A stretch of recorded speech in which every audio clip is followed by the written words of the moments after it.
All right, everybody. Good afternoon. Hope you guys are doing well today.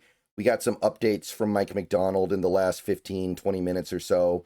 Thought I'd go ahead and go over it real quick. It's not a lot, but some of the things he said are pretty interesting. Also, we got some news about the upcoming 2026 NFL draft regarding the Seahawks, so I thought I'd go ahead and quickly go over this. I got to get out of here. I got some things to do today, but real quick, I wanted to put together a video with some of this information. So McDonald had a press conference in the last 15, 20 minutes or so. First, the guy that everyone's really paying attention to right now, Nick Emmanwori.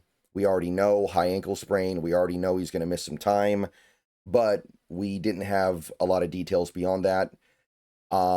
It has now been 2 days since we learned about Emmanwori's high ankle sprain, and it was expected that a decision would be made on whether or not he'd be put on IR by now. But McDonald is now saying that they're going to wait. So he's probably not going to get put on IR today. That doesn't mean he's not going to get put on IR. They want to see how the ankle is responding, and they'll make a decision later this week because there's no reason to not take your time with a decision like this. And I don't really have too much to say about it other than that. I hope that he doesn't go on IR for obvious reasons, but at the same time, I don't see how he doesn't when you take a look at the injury that he had. It would be pretty surprising if they think that he could come back at something close to 100% within a month, to be perfectly honest. So I'm not super enthused about what's probably going to happen here, but they're still not sure.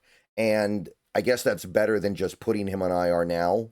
But yeah, if we don't get an update from Emmanwori by the end of the day, don't necessarily think we're in the clear. That's not necessarily the case. There is going to be an injury report later today, but it's going to be short because we don't have that many injured players. Obviously, the Nwosu stuff is very compelling. Obviously, Derek Young and Jake Bobo, we want to know what's going on there. But other than that, we don't really have a ton of injured players right now, so I'm not expecting a ton of information there. It's more interesting on the Steelers side than our side. All right, so Nick Emmanwori, still up in the air. And the main other thing that people took away from this press conference, and this is definitely compelling, McDonald was asked about Riq Woolen. They asked him, is Riq Woolen going to start this week? And he was very non-committal. He said, we'll see. That's, that could just be the Belichick thing where you don't give away any information you don't have to, but that sounds pretty negative. Riq Woolen has been starting for this team for a few years now. Riq Woolen has been the starting corner on this team pretty consistently his whole career. So that should be a given unless something is up. Like it's like asking if Sam Darnold is going to start this week. Like, if Mike Macdonald was asked, is Sam Darnold going to start this week? I think he'd laugh and say, yeah, of course. And then he'd move on because it's a really silly question. But Riq Woolen, we'll see. So it sounds like he's as frustrated with Riq Woolen as a lot of us are. He did say Woolen has responded well, but he did also say we had a similar conversation last year, and clearly things haven't gotten that much better. Now, I still suspect that the Seahawks are kind of saddled with having Woolen play because of the Emmanwori situation, but there are a couple different ways. Before I go any further into this, I want to tell you a little bit about my friends over at Sleeper. Have you heard about the Sleeper app? It is the best way to experience and connect over sports together with other users. It's a one-stop shop for all your sports needs. Go download the app now. You can celebrate and chat on games in real time with others. You can get the fastest scores, news, and alerts, all that right at your fingertips. And of course, you can play in fantasy leagues and win real money on picks contests. So you can enjoy sports the way they were meant to be, together. Download the #1 sports app today. And when you go, use promo code SBN, that is SBN, and you'll get up to $100 match on your first deposit. Terms and conditions apply. See Sleeper's terms of use for details. Currently operational in over 25 states. So check out Sleeper today. Don't forget promo code SBN. Sorry, there are a couple of different ways to maybe push him out for at least a little while. You could roll with Darion Kendrick in the slot. You could say, Shaq Griffin, you're starting on the outside. Now, obviously, Job is going to be asked to do a lot more because of the Emmanwori injury. That's kind of the trickle down. But if you want to do something with Woolen as well, your options are not great. You have Nehemiah Pritchett as well, who I like, but I don't know if that's the card you want to play right now. So I I don't know. And Nemhauser here, he tweeted about this press conference about 15 minutes ago.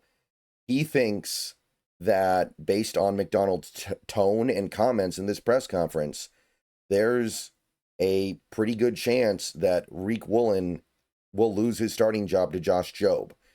Again, I wouldn't be surprised if Jobe and Riq both play on nickel snaps, so it's not an either-or situation. But still, it does sound like a pretty condemning statement. And also, this is also going to be interesting to some people, Drake Thomas, according to McDonald's tone and comments, it sounds like could be in play to take Tyrese Knight's snaps. It sure sounds like Drake Thomas and Josh Jobe will be getting more snaps and possibly starting spots this week over Knight and Woolen based on McDonald's tone and comments. Now, in the case of Tyrese Knight, I think it might be because he's not 100% yet, and they learned that the hard way on Sunday, and they're trying to mitigate that going forward, but that's that's a setback. Drake Thomas, I like Drake Thomas, but I don't think that he's a starter in this league. I think that Tyrese Knight showed much more last year than Drake Thomas ever has, so that's a setback. That's a setback that I don't really want this team to be trying to survive. So I'm hoping that Knight can actually... He wasn't on the injury report last week, right? So it's not like we're waiting for him to recover from some bum ankle and he was dragging it around out there on Sunday, but something else is going on here. And I hope it doesn't come to Drake Thomas. While I do like him as a backup, I don't want him as a starter. But definitely something worth monitoring on Sunday. Finally, real quick, a little bit off topic here, but Over the Cap released the 2026 compensatory picks projection.